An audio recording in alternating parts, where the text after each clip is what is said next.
On January 13th, 1987. And now I am here to place my mother by my father's side, where she belongs, reunited at long last. For the past few years, my mother did not have a great quality of life.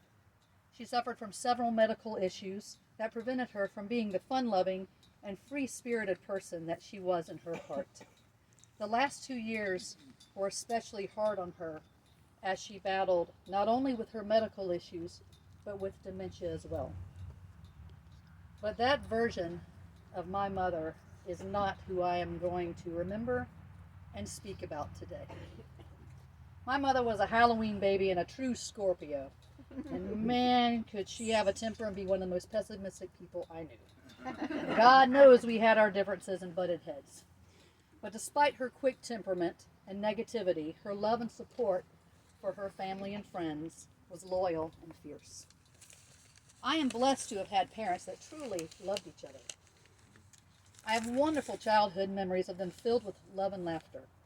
But one of the strongest that sticks in my head is how much they loved to dance together. They would actually move the furniture around in our family room and just dance. I loved it. Mom was truly a social person. She loved traveling, the neighborhood get-togethers, the bowling leagues, the bunco groups. I have never heard such loud laughter in all my life as when her and her friends would get together. I could hear it all the way back in my bedroom with the door shut. Y'all know y'all were loud out there. Bunco! So as you all know, Mom truly loved her Florida State Seminoles. Her very first live football game was the Florida game in 1964. And she wore a dress and a heels. It was also the first time FSU beat Florida, but by then she was hooked. She could tell you stats about players and games better than my dad. And she was an avid and faithful fan for the next 56 years. In fact, one of the last conversations that we had was when Bobby Bowden died, and what a great person and life he led. She passed 3 days later. So hopefully she and Dad hook up with Bobby in the heavens and send good juju and bring us a good season next year. Go Dogs! So, Mom was a stay-at-home mom and truly doting. She kept an impeccable house and cooked meals just about every day. And she was an incredible cook, by the way. So many memories flood my mind, like her taking me to the playground, throwing the softball with me, playing board games, teaching me to dance, taking care of me when I was sick, driving my friends and me to the mall, then teaching me and my friends to drive. I could go on and on.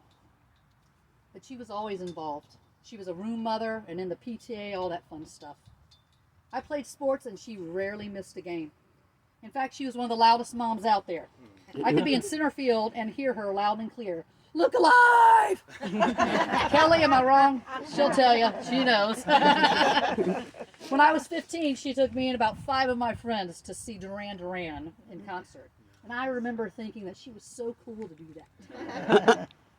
She used to laugh about how her ears rang for 3 days, but she loved watching us stand in the chairs and scream. Along with teaching me strong values, she taught me to be respectful of myself as well as others. I used to think she was mean because she could be very strict and would make me do things myself. But I now know she was just molding me into the strong, self-sufficient, and independent woman I grew up to be. I know that she truly wanted more for me than she ever had for herself. She always told me that I would be something great and how special I was. She always told me to believe in myself, and she put my dreams first, and I will forever be grateful. Once I became grown and had my own family, she moved from Jacksonville to Claremont to be closer to us. Jared and Mark, you were truly her world. I used to tell her, "You would never let me get away with that." And she would just laugh and say, "Well, it's different with them. I just can't tell them no." She loved spending time with them and watching them perform. She was so proud and happy of both of you. She loved being their Mimi and lit up whenever they were around.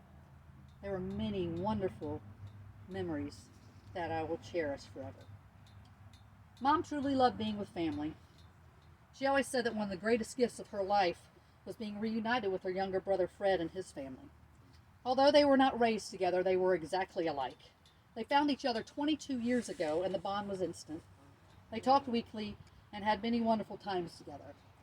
She also grew close with her sister-in-law Jenny and loved their talks. She loved being an aunt to Kyle and Aaron and a great aunt to Morgan, Macy, Danny, and Callie. They brought her such happiness, and I am blessed to have them in my life. While my mother had a happy life, she also endured had an earlier tough life and endured heartache with the passing of my dad, and even more in her later years. In the last 12 years, she had to deal first with the estrangement from her younger sister, Kitty, and then the estrangement from her son, my brother, Randy. His choice, and it almost destroyed her, almost.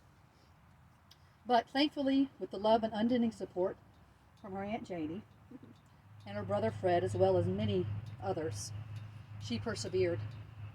I was grateful for those like Riley, whom she loved as a granddaughter, and Ron Lewis, whom she loved as a son that came into her lives to help fill the void. Those who need to know what happened already know the unfortunate situation of both incidents. And like the words of Forrest Gump, that's all I have to say about that. So I'm going to wrap up by saying how fortunate I was to have my mom. She loved me and my sons unconditionally, always told me how proud she was of me, and told me every day that she loved me. My prayer is that she is finally at peace and no longer suffering, and that she and my daddy are dancing the heavens away. Yes. Mom, this is not a goodbye.